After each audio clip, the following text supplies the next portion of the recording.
আমরা এসেছি আফতাবনগর এন ব্লকে শেষ মাথায়।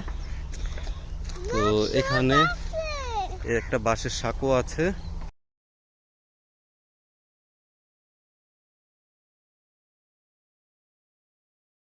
নৌকা চালাচ্ছে।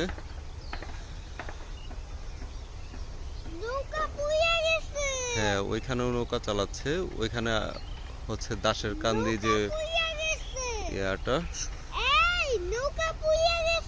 হ্যাঁ, নৌকা চালাচ্ছে শোধনাগার।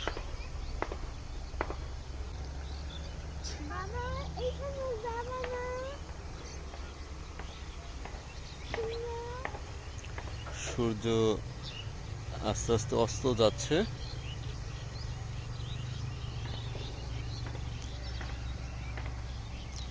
সুন্দর একটা গ্রামের পরিবেশ এখানে আছে।